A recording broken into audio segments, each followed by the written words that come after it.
Buenos días, estimados amigos, y bienvenidos a un nuevo episodio de nuestro estudio de las raíces hebreas de las Sagradas Escrituras.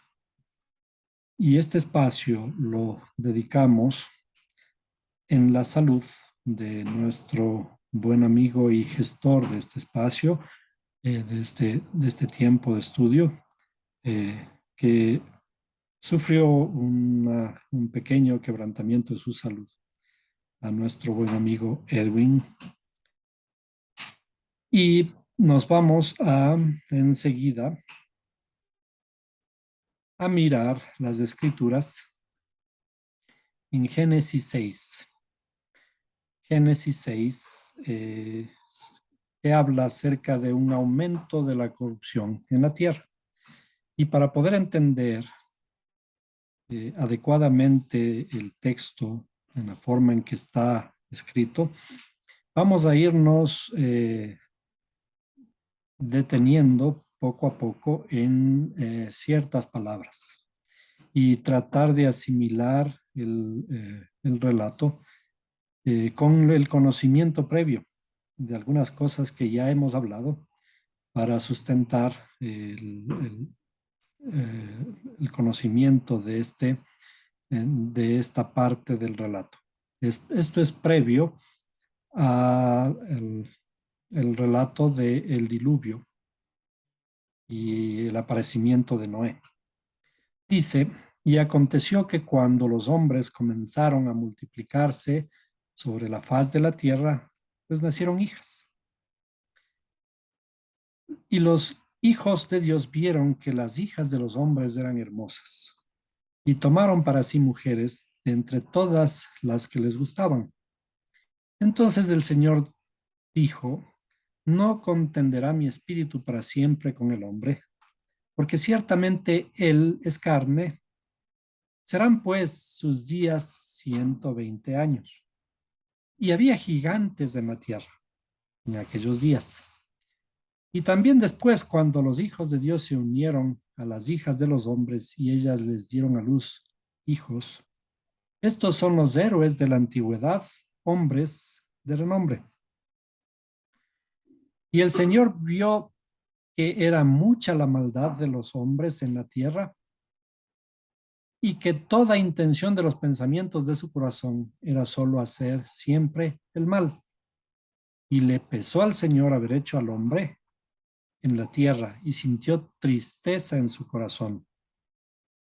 Y el Señor dijo, borraré de la faz de la tierra al hombre que he creado, desde el hombre hasta el ganado, los reptiles y las aves del cielo, porque me pesa haberlos hecho. Mas Noé halló gracia ante los ojos del Señor. Vamos a plantear rápidamente ciertos temas. Y cuando nosotros miramos aquí, dice, los hombres comenzaron a multiplicarse sobre la faz de la tierra y les nacieron hijas. Es decir, al inicio tuvieron tal puntería que únicamente tuvieron hijas. Y los hijos de Dios vieron que las hijas de los hombres eran hermosas y tomaron para sí mujeres de entre todas las que les gustaban. Bien. Luego, el creador dice, no voy a pelear más con el hombre y limita la edad del ser humano a 120 días. Sin embargo, vemos de que los hombres después de esta afirmación, muchísimos vivieron más de 120 años. Luego aparecen gigantes en la tierra y esto es parte de cierto pensamiento, ciertas doctrinas que hablan que efectivamente en la tierra había antes gigantes, pero la Biblia cuando dice o habla acerca de estos gigantes, está hablando en términos eminentemente espirituales. Todo lo que habla la Biblia es de tipo espiritual y vamos a analizar un poquito, inclusive esto de gigantes en la tierra. Y luego, estos de que aparecen los gigantes, cuando los hijos de Dios se unieron nuevamente a las hijas de los hombres y ellas le dieron a luz hijos. Es decir, después de esto ahora aparecen hijos. Estos son los héroes de la antigüedad y dice hombres de renombre. Héroes y hombres de renombre implica que efectivamente hubieron seres valiosos, ¿no? De renombre significa buen nombre. Pero sin embargo, aparece un contraste y dice, y el Señor vio que era mucha la maldad de los hombres en la tierra y que toda la intención de los pensamientos de su corazón era solo de hacer siempre el mal. Es decir, aquí no hay una equivalencia, una correspondencia aparentemente en el relato. Habían hombres valientes y de renombre, implica seres buenos, bondadosos, de renombre porque eh, adquieren un buen nombre gracias a buenas actitudes, gracias a eh, buenas acciones. Y sin embargo, después habla de que la maldad de los hombres era en la tierra de continuo hacer el mal. Y el Señor entonces se decidió a raer al hombre de la faz de la tierra, pero si dice que el hombre era de continuo hacer siempre el mal, dice, borraré de la faz de la tierra al hombre que he creado, desde el hombre hasta el ganado, los reptiles y las aves del cielo, porque me pesa haberlos hecho. Es decir, si es que el hombre tiene en pensamientos de solo hacer siempre el mal, ¿por qué el Creador va a raer todo ser vivo de la tierra y de los reptiles, ¿eh? El ganado, las aves del cielo? Es decir, parece que aquí hay alguna incongruencia. Si el hombre era malo, también los animales eran malos, las aves eran malas, los reptiles eran malos, que había que hacerlos de nuevo. Y dice, me pesa haberlos hecho.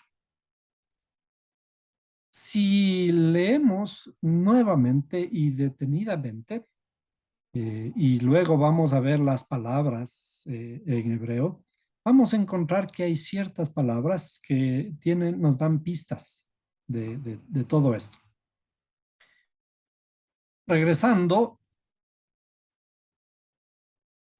hemos analizado ciertos términos cuando dijimos que, por ejemplo, la mujer, cuando la Biblia habla de la mujer, está hablando en sentido alegórico, no está hablando de las mujeres del sexo femenino, sino que está hablando de nuestras cualidades internas, nuestras facultades emocionales.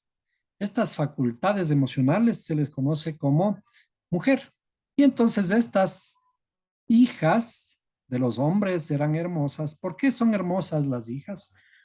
Porque las facultades emocionales nuestras son en verdad hermosas. Y entonces dice, tomaron para sí mujeres de entre todas las que les gustaban. Es decir, hay un cumplimiento del mandamiento del Creador que dice, fructificad la tierra y multiplicaos, creced y multiplicaos. Pero tenemos que precisamente aplicar este crecer y multiplicaos en el sentido espiritual, como estamos diciendo, afirmando acerca de la escritura, tiene aquí un sentido eminentemente espiritual.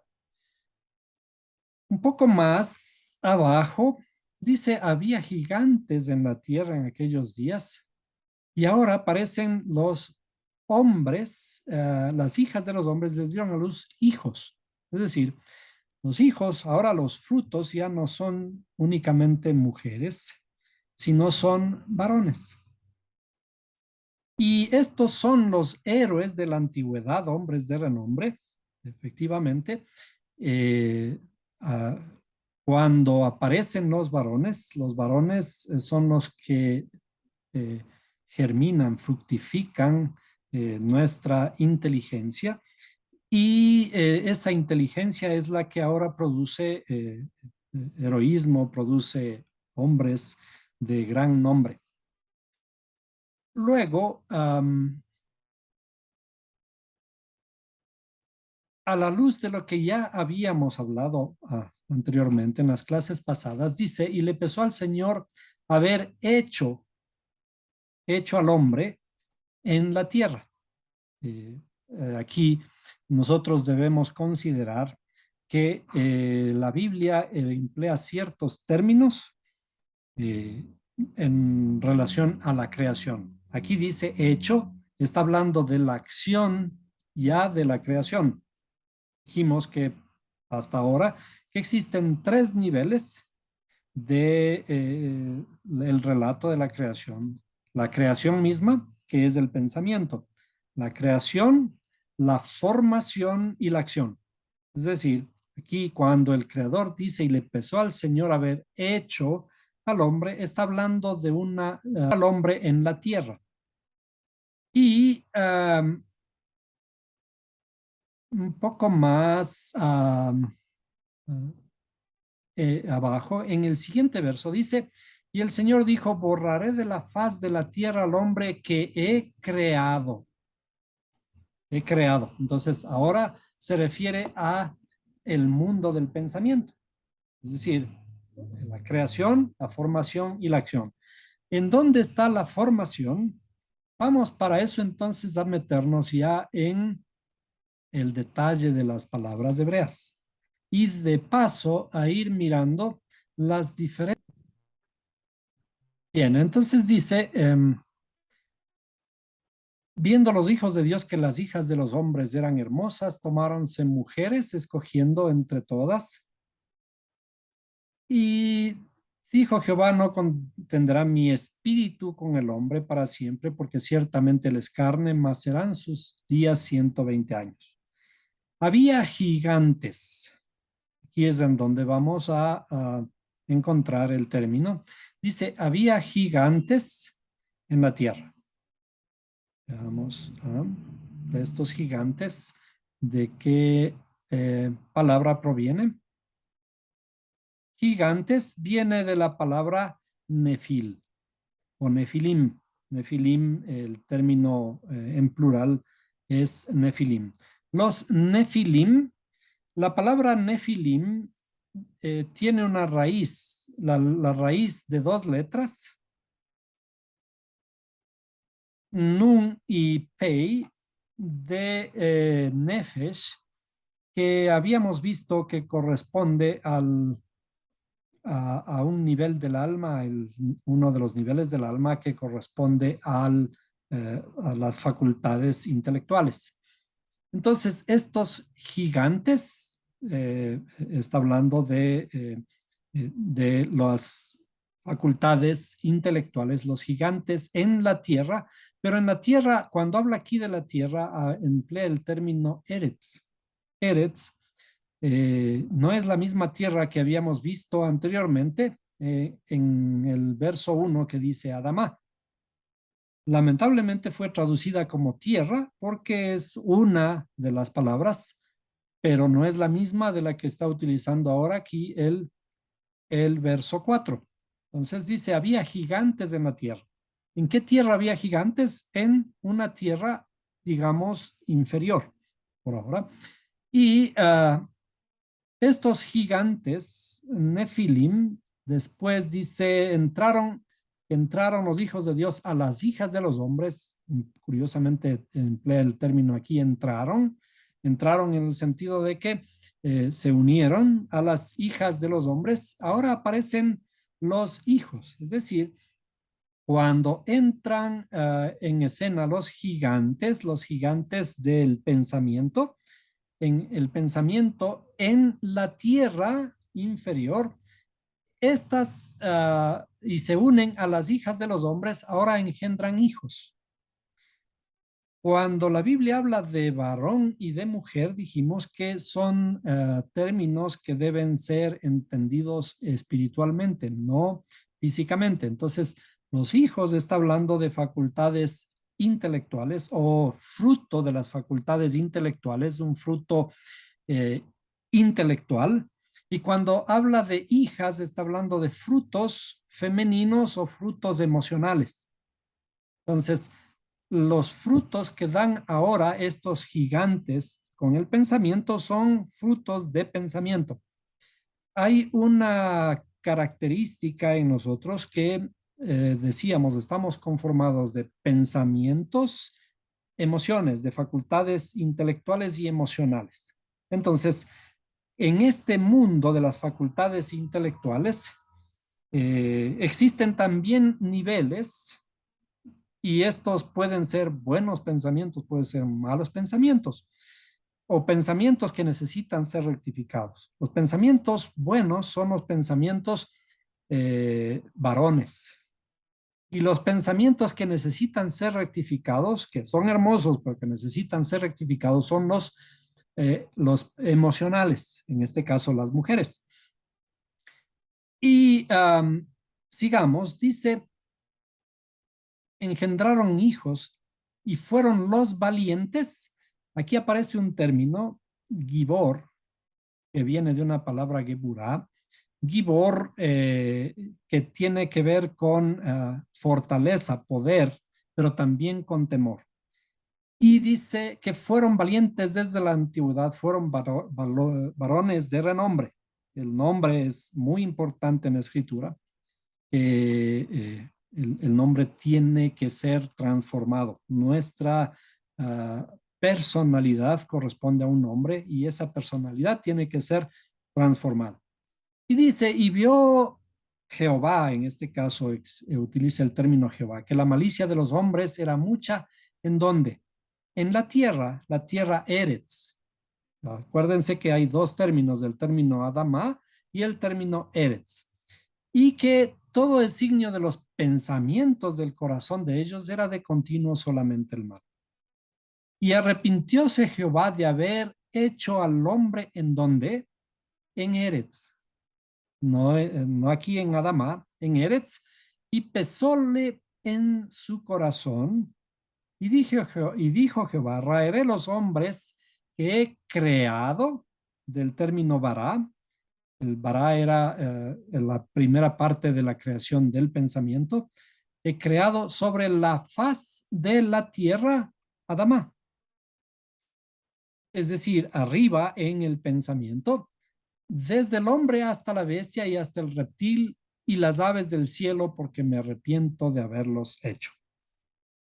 Hasta aquí está un poco confuso todavía. Confuso, ¿qué ocurre? Hay una tierra Adamá, hay una tierra Eretz, y para ello vamos a entrar a emplear cierta terminología, que ya hemos hablado también, terminología científica, apoyados de ciertos dibujos. Entonces, primero vamos a recordar estos términos, los términos de creación, perdón, términos de creación, formación y acción. ¿Bien? La creación le tomamos de la palabra de o bará, que es la creación, bará, para no hacerle complejo. Esto es formación, yetzirah, ¿bien? Y acción, que es hacia, hacia, así con tilde. Y esto siempre vuelvo a recalcar. En la escritura utiliza el término hacia, que a veces se le traduce como hacia. Bien, en la creación, formación y acción. Cuando la Biblia habla de estos términos, hay que emplear cierta terminología paralela para poder ir entendiendo de qué se trata. Y todo esto es parte de la terminología hebrea. Y esta terminología hebrea utiliza el diagrama que conocemos como el árbol de la vida, que es o va en paralelo con toda esta terminología que aparece en la Biblia. Para entender esto tenemos que dibujar, perdón, vamos a hacerlo nuevamente, escogiendo, vamos a dibujar la conformación de nuestras facultades intelectuales. Voy a hacer un poquito grande. Y luego nuestras facultades emocionales, agrupando estos dos campos, la formación y la acción por ahora. Bueno, pongámosle, hagamos, porque creo que conviene, también dibujar la acción en estos términos así. Entonces, nuestra alma, el primer esquema de nuestra alma son las facultades intelectuales, en donde aquí se habla de la creación, la formación, nuestras facultades emocionales y nuestras acciones, las facultades de la acción, las facultades pragmáticas, se les conoce con este nombre. Estos tres grupos, en realidad, también son fractales, fractales de un universo infinito. Es decir, ¿qué es fractal? Fractal es que es una copia de algo grande, pero en esta misma estructura, en nosotros, digamos que este es mi mundo, en este mundo también existe un fractal. Un fractal significa que, o hay muchos fractales, que las cosas pequeñas también tienen la forma grande. Es decir, cada mundo de aquí tiene esta misma estructura. Es decir, vamos a dibujarlo un poquito parecido y internamente aquí vamos a dibujar el mismo dibujo, ¿sí? De esta forma.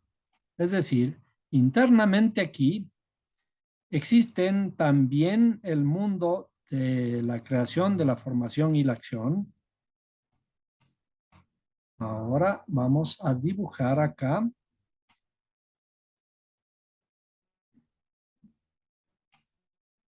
así. Y luego también la acción.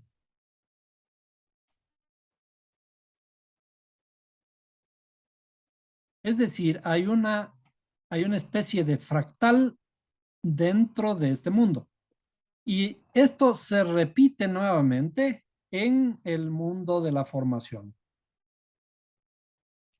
En el mundo de la formación también hay una estructura interna similar. Entonces ahora dibujamos algo así. Y luego este otro también así. Y en el mundo de abajo es exactamente lo mismo. Entonces vamos a dibujar aquí el mundo de la creación.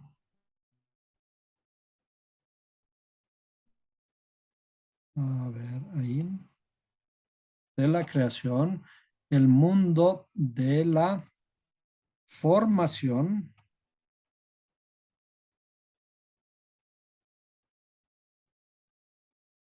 Así, y el mundo de la acción. Si no entendemos esto, en realidad no vamos a poder descifrar adecuadamente la, el relato, porque hemos visto que existen ciertas discrepancias, ¿no? Eh, Cuando habla de la tierra, una de las tierras es Adama. Esta tierra Adama está aquí, en el mundo de la creación. Y cuando habla de Eretz, está hablando de, en general, esto sería Adama.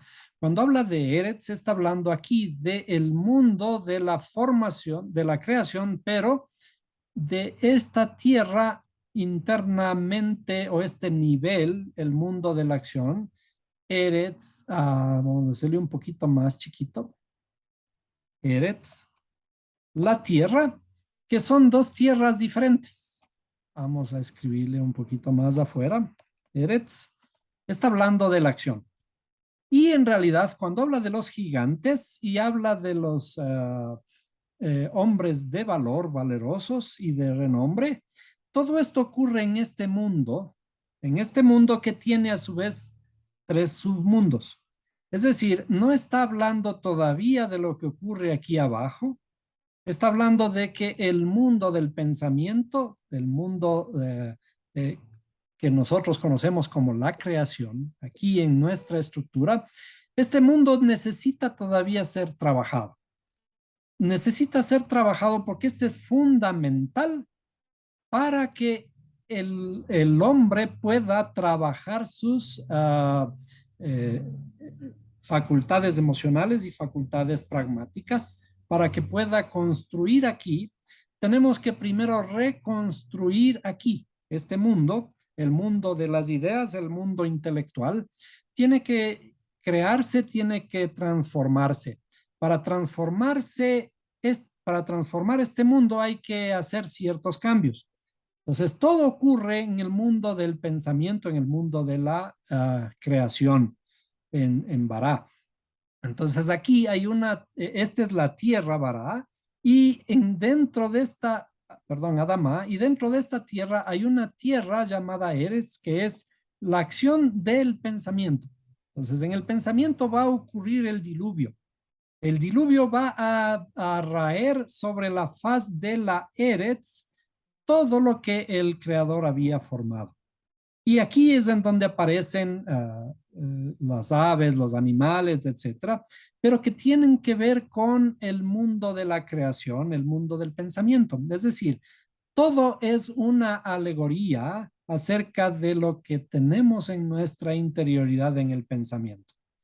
Por lo tanto, cuando aparecen todos estos nombres y estas cosas que no se pueden entender, que por qué el creador decide volver a hacer todo esto, eh, aquí existe una reconstrucción de todo lo que está haciendo a partir de, digamos, la materia prima.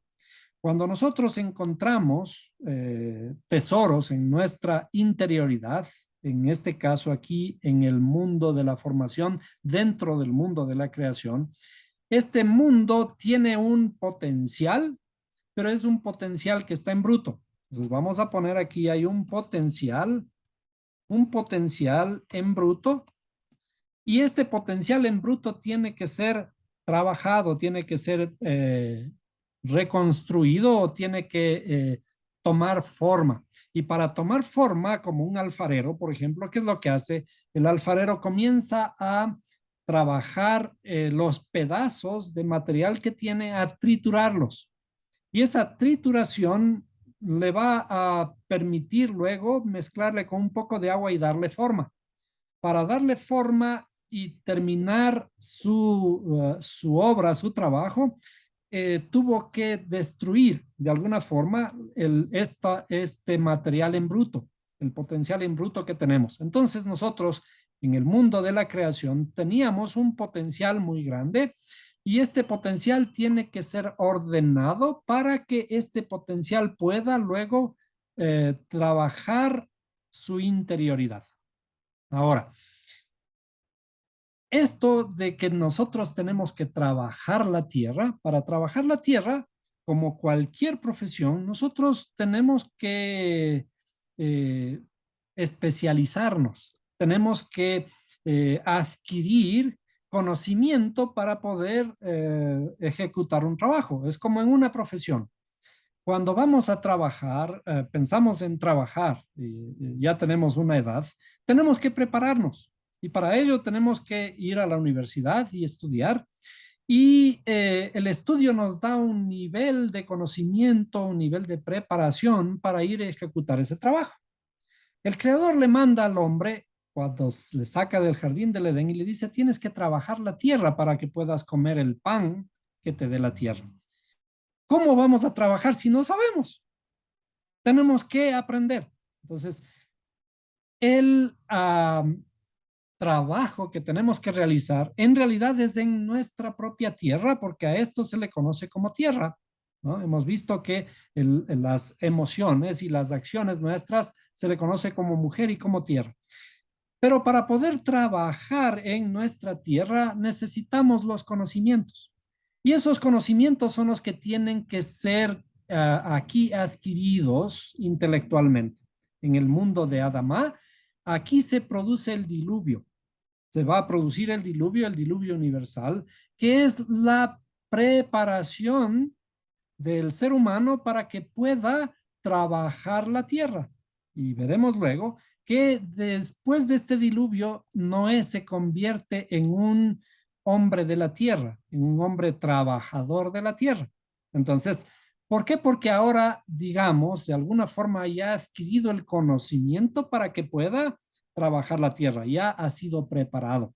Entonces, eh, para que nosotros podamos conocer esto de aquí, este conocimiento tiene que darse en una forma tal, una preparación que tiene que destruir lo que estas ideas originales que nosotros tenemos y tiene que darnos una cierta estructura para ir conociéndonos a nosotros mismos. Ahora, vamos a regresar al texto, a los textos y vamos a saltarnos porque ¿cuál es la finalidad? La finalidad de todo esto es prepararnos para ser hechos hijos de Dios. Y para ello, por lo tanto, vayámonos a Mateo 5:9. En el Sermón de la Montaña dice el Mesías, el nombre de él le conocemos como Jesús, en hebreo en realidad es Yahshua. Yahshua dice, bienaventurados los que procuran la paz, pues ellos serán llamados hijos de Dios. Aquí, en la forma gramatical que está escrito, dice serán llamados. Está hablando de un futuro, es decir, tienen que alcanzar un nivel llamado hijos de Dios. En todo caso, implica cierta preparación para llegar a ser llamados hijos de Dios. Imaginémonos, por ejemplo, de que nosotros somos, como dice la escritura, fuimos eh, hijos sin padre, fuimos adoptados en cierta terminología. Y por lo tanto, si fuimos adoptados, no tuvimos padres, estuvimos abandonados, estuvimos en una condición de escasos recursos y por lo tanto nuestras vestimentas no eran las adecuadas. Y un padre que nos recoge, nos adopta, tiene que, para hacernos hijos de él, tiene que realizar una transformación sobre nosotros.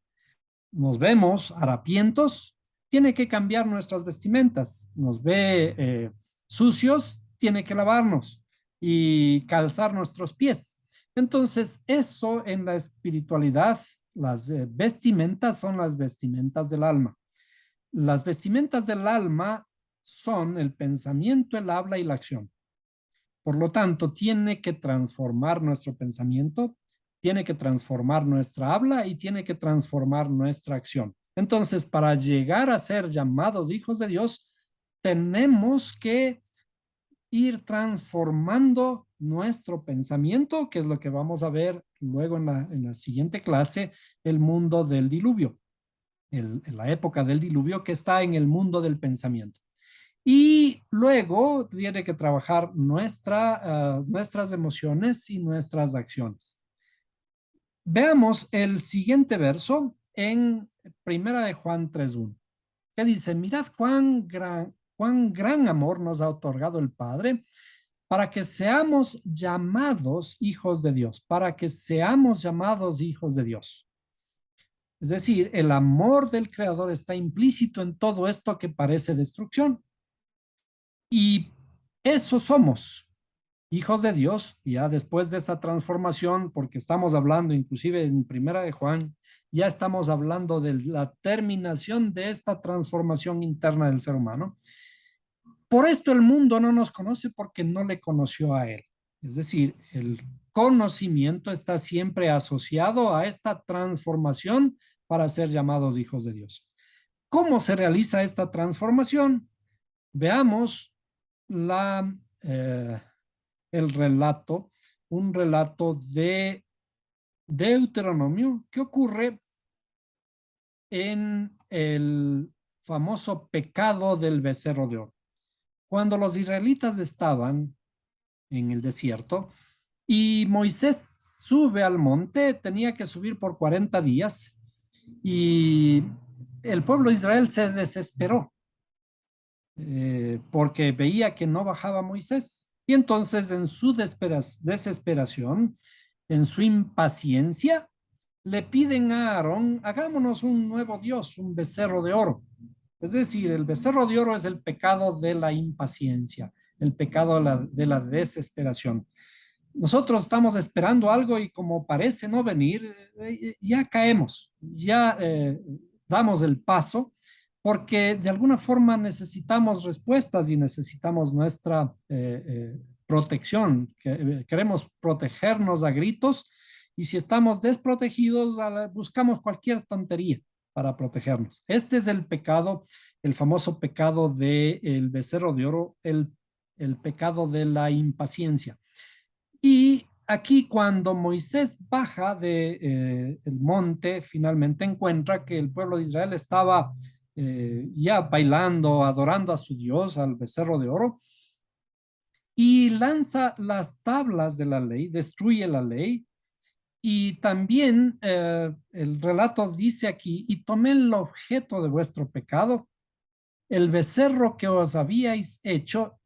Acuérdense otra vez, el becerro que los habíais hecho en el mundo del pensamiento y lo quemé en el fuego, lo hice pedazos, desmenuzándolo hasta que quedó tan fino como el polvo y eché su polvo al arroyo que bajaba del monte. Es decir, el oro del becerro fue hecho pedazos hasta que quedó tan fino como el polvo y eché su polvo al arroyo que bajaba del monte. Todo esto para tratar de encajar todas estas ideas de que en el mundo que estamos enfrentándonos en este momento, el mundo de la creación, en donde la tierra se llama Adama, que es el mundo del pensamiento. En esta tierra hay una tierra llamada Eretz que se va a ir repitiendo en los diferentes mundos. Esta tierra es la que tiene que ser transformada. Aquí es en donde el creador va a matar todo lo que está aquí, de alguna forma, o a triturar el potencial que está en bruto, hay que trabajarlo. Como buen alfarero, tiene que desmenuzar todo, hacerle polvo. Y esto está estrechamente enlazado con el problema del becerro de oro. El becerro de oro, el oro es nuestro potencial en bruto. Nosotros, en nuestra interioridad, en realidad somos oro, porque el, existe en nuestra tierra, en todas las tierras, existen grandes minerales, grandes tesoros, pero estos tesoros tienen que ser trabajados. El potencial en bruto tiene que ser transformado. ¿Cómo se transforma este potencial en bruto? Hay que hacerlo polvo. ¿Para qué hay que hacerlo polvo? Para volver a unificarlo. Entonces, el final de todo esto es la unificación. Esta unificación se va a dar, y vamos a dibujar aquí, cuando lo que estábamos leyendo, el pueblo de Israel hizo un becerro, luego Moisés aparentemente tritura el oro hasta hacerlo polvo. Esto es un poco difícil de entender, hacerlo polvo, pero esto de hacerlo polvo, ¿para qué? Para unirlo nuevamente. Y ahora vamos a dibujar una una lámpara de 7 luces que tenía que alumbrar el templo. Acuérdense que ¿cuál es el templo? El templo, nuestro templo es nuestra propia interioridad, es el templo del Espíritu Santo, dice la Escritura. Entonces, aquí en nuestra interioridad tiene que ser destruido este potencial en bruto, este oro que existe en nuestra interioridad para hacer luego una lámpara. Nosotros sabemos luego en la historia que esta lámpara de 7 luces tiene que ser hecha de una sola pieza. Entonces, vamos a escribir aquí una sola pieza fundida de oro puro. De oro puro. ¿Qué significa? Este potencial en bruto, hagámosle un color diferente.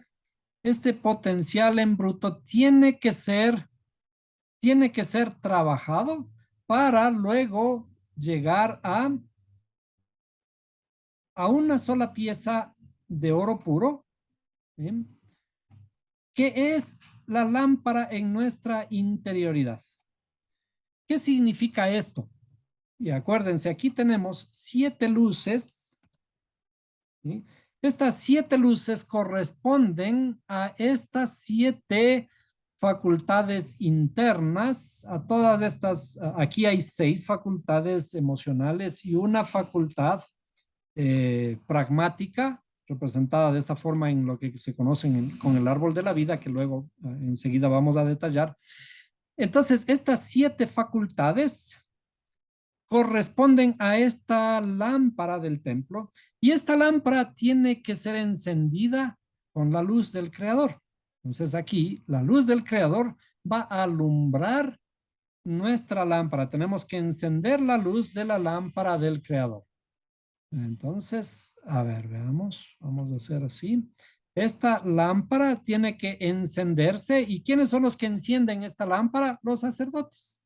Nuestro sacerdote interior. Acuérdense que vamos a ser hechos, dice, reyes y sacerdotes. ¿Sí? Reyes y sacerdotes para con Dios, ¿no? Entonces aquí hay 7 luces que tienen que ser encendidas, que son nuestras facultades emocionales. Estas facultades emocionales, luego de esta transformación de ser una sola pieza de oro en bruto, tienen que encenderse allí la luz.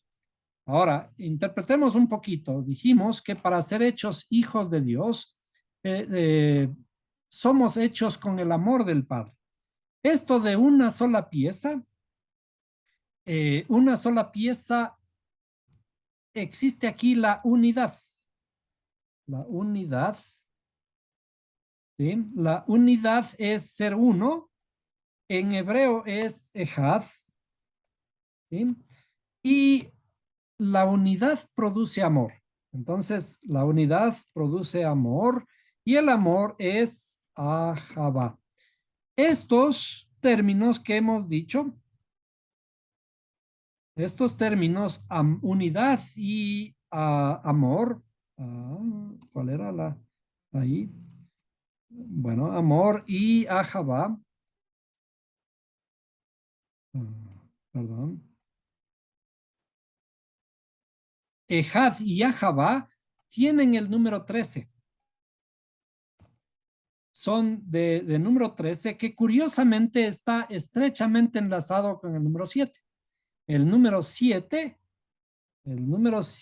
es el medio de 13.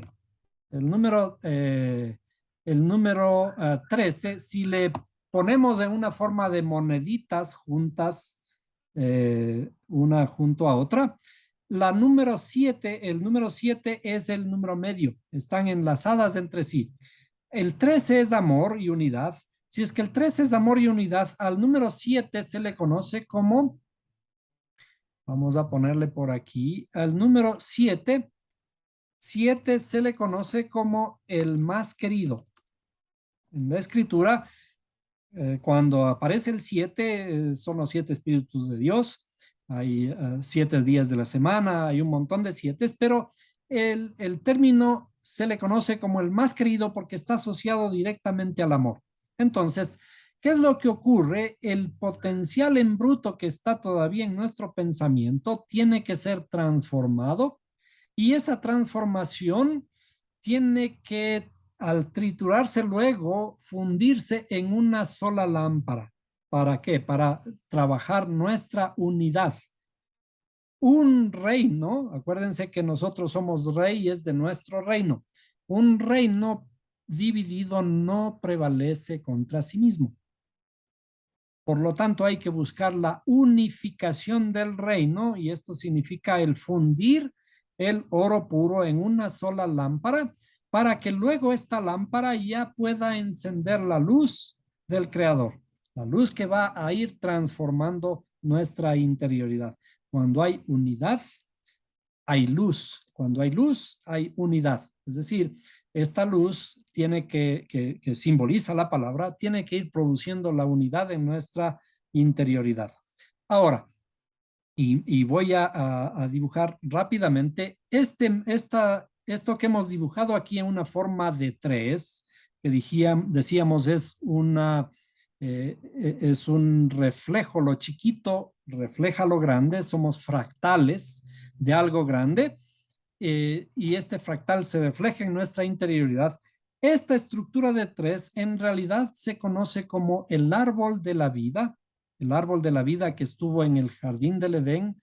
Y este árbol de la vida, nuevamente vamos a dibujarlo y vamos a irlo conociendo, porque de eso se trata, conocer nuestra interioridad para saber qué es lo que tenemos que hacer, saber qué es lo que tenemos que trabajar.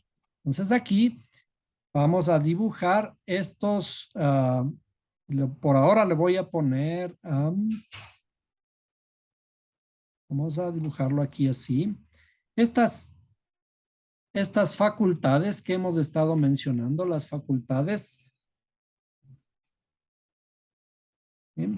Nuestras facultades intelectuales, las facultades emocionales y las facultades pragmáticas o de acción.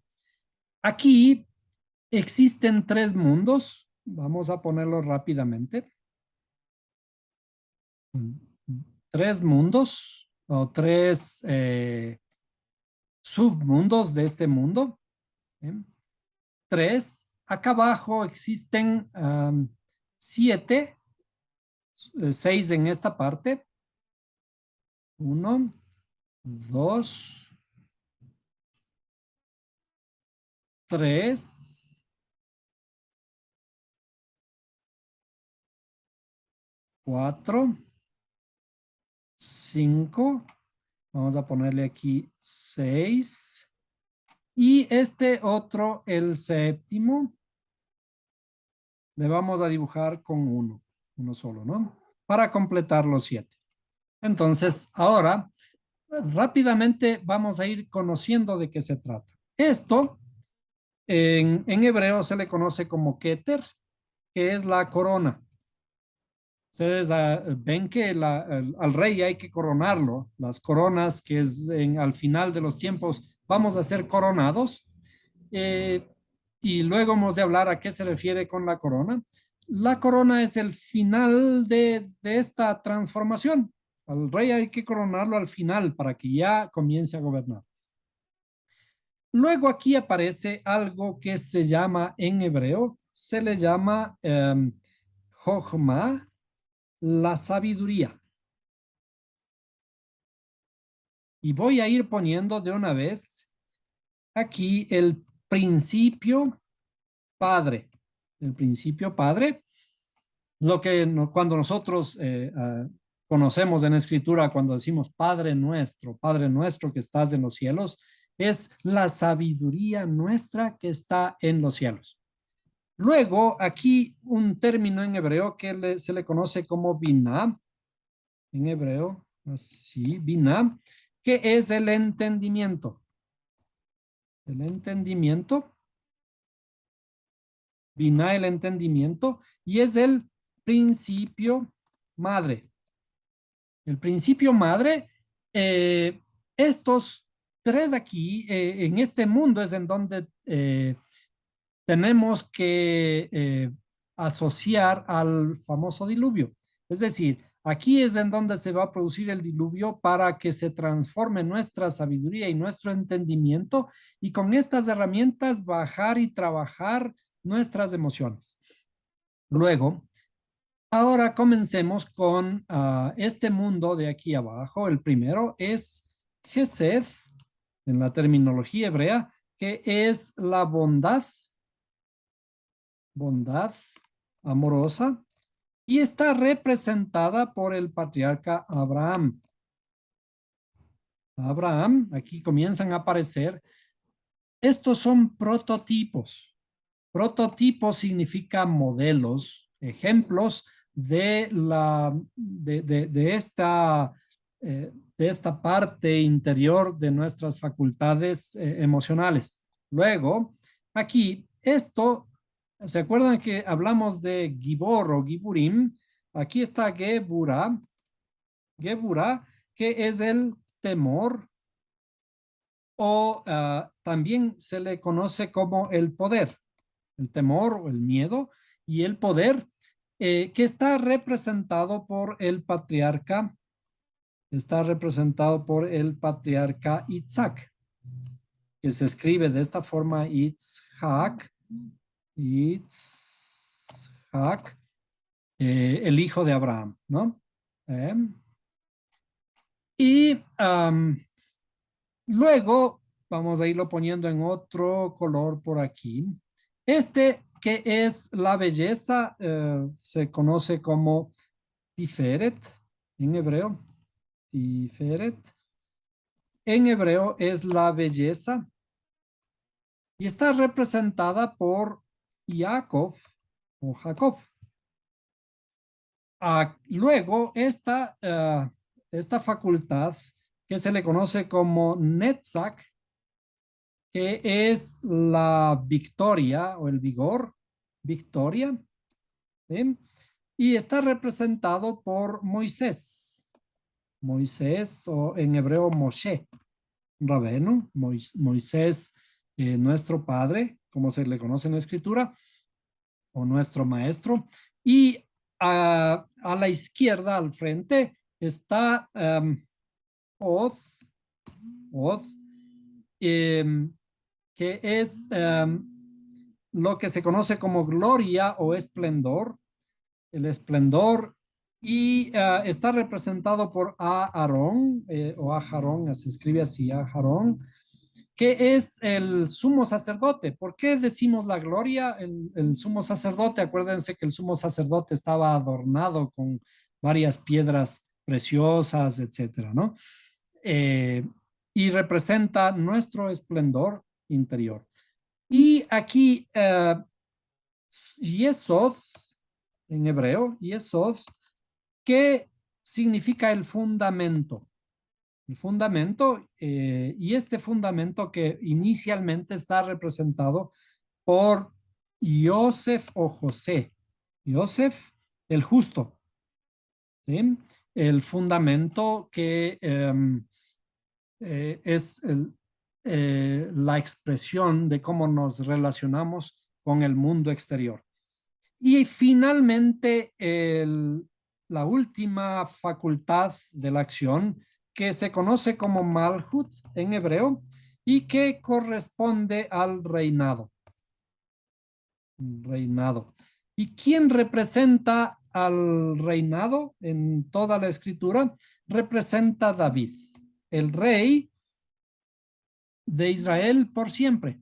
El rey en la escritura dice que este rey es el rey de Israel por siempre. Entonces, este es la estructura inicial, la estructura fundamental que se conoce como la estructura del árbol de la vida y que en función de esto se trabaja todo el conocimiento de la escritura, de los diferentes principios, porque es una herramienta de tipo mnemotécnico para entender en la interioridad. Ahora, esto que aparece aquí, padre, y aparece madre, nos vamos a preguntar, ok, si aquí aparecen padre y madre, ¿en dónde están los hijos? Entonces, rápidamente, en la misma forma, voy a dibujar aquí. Esto hay 10, aquí hemos visto que hay 10 facultades en total de las facultades intelectuales y emocionales. Todos suman 10, pero hay una facultad que está en proceso de construcción. Esta facultad que está en proceso de construcción es, lo vamos a dibujar aquí en una forma no terminada, es lo que se conoce como el hijo o el conocimiento. Entonces le vamos a poner aquí el principio hijo, pero vamos a ponerle simplemente la palabra hijo. La palabra hijo es un principio, el principio del conocimiento, que es el enlace entre las facultades intelectuales y las facultades emocionales. Este hijo tiene en su interioridad, tiene una parte, vamos a dibujarle algo así también, ¿sí? Una de estas es, digamos, perdón, voy a ponerle un color, bueno, pongámosle este aquí. Este, eh, digamos, el conocimiento es bueno, pero otra parte todavía el conocimiento no es bueno, está en sombras, es decir, este conocimiento tiene dos lóbulos, dos partes, y el uno es la luz, el otro es la oscuridad todavía. Este conocimiento es el enlace entre las facultades intelectuales y las facultades emocionales. Eh, este hijo tiene que irse transformando, irse alumbrando, irse creando continuamente, que en definitiva, regresando a nuestra parte física aquí, en nuestra estructura del cerebro, existen dos lóbulos. Estos dos lóbulos hemisferios cerebrales tienen que unificarse y esta unificación se produce a través de una parte callosa que existe en lo posterior de nuestra cabeza que realiza la unificación. Es decir, padre y madre de alguna forma tienen que producir un hijo, tienen que unificarse, producir un hijo, y este hijo tiene que irse formando. Nosotros cuando estamos trabajando en nuestra interioridad tenemos que dar frutos. Este fruto es el hijo que tiene que irse revelando. Entonces, vamos a poner aquí que este hijo tiene que irse revelando, vamos a hacerle de alguna forma más chiquita, para que pueda entrar. El hijo tiene que irse revelando y es el sentido de la escritura cuando dice, acuérdense, Mashiach, el Mesías, que es el hijo de Dios, este hijo tiene que venir, tiene que irse revelando en el mundo. Cuando nosotros estamos hablando de que la luz tiene que venir, que la luz del mundo, el hijo Mashiach, tiene que venir al mundo, en realidad el sentido es, como lo explican algunos pastores, no está en sentido, el verbo no es en presente, sino es un presente progresivo. Irse revelando. Irse revelando significa que esta luz tiene que irse acrecentando, tenemos que ir formando a este hijo. Padre y madre, sabiduría y entendimiento tienen que formar este hijo para que este hijo, con la sabiduría adecuada, ya formado con la luz adecuada del creador, pueda venir y redimir completamente, alumbrar completamente nuestra interioridad. Entonces, este hijo, cuando la Biblia dice que nosotros vamos a ser llamados hijos, en otras palabras, tenemos que irnos revelando, irnos transformando. Veamos dónde le ponemos aquí. Esta transformación es, nosotros somos huérfanos y huérfanos, por lo tanto, tenemos vestiduras rotas. Vamos a poner por aquí vestiduras rotas y estamos sucios, ¿cierto? Para ser transformados a hijos, tenemos que transformar nuestras vestimentas, tenemos que ser lavados y purificados. ¿En qué sentido tenemos que ser lavados y purificados? Nuestras vestimentas son, las vestimentas del alma son el pensamiento, el habla y la acción. Estas son nuestras vestimentas. Por lo tanto, estas vestimentas que tenemos que adquirir para lograr ser ya llamados hijos de Dios, las vestimentas que nos hacen tener el honor de ser hijos de Dios, tienen que ser transformadas. ¿Bien? Tenemos que vestir, lucir como hijos de Dios. Por lo tanto, este trabajo de cambiar nuestro pensamiento, cambiar nuestra habla y nuestras acciones está relacionado aquí con el trabajo en nuestra interioridad. Y por ello, lo siguiente que viene es el primer trabajo que hay que relacionar es el trabajo del pensamiento. Y esto se produce en el famoso diluvio. Vamos a analizar luego el diluvio. El diluvio es la transformación del pensamiento. Y cuando transformamos el pensamiento, vamos a ir trabajando en nuestra interioridad para trabajar nuestras emociones y nuestras acciones. En definitiva, el modelo de la escritura es un modelo que tiene que ser analizado de una forma detallada y de una forma también científica. Estamos hablando de los fractales, nuestra interioridad. En cada área de nuestra interioridad, cada pedacito, cada célula es un fractal del universo en general. Y cada una de estas cosas tenemos que analizarla bajo los mismos principios, utilizando todas las herramientas psicológicas, las herramientas matemáticas, las herramientas del pensamiento de la física, para aplicarlos a nuestra interioridad y de esta forma podamos irnos conociendo a nosotros mismos, ir conociendo en qué lugares tenemos que realizar nuestra transformación interior para conociendo aplicar ese conocimiento en la transformación. Es decir, el creador pone en nuestras manos las herramientas, la luz de él, que es su palabra, tiene que hacer ese trabajo en nuestra interioridad cuando nosotros también nos volvemos expertos en este trabajo interior.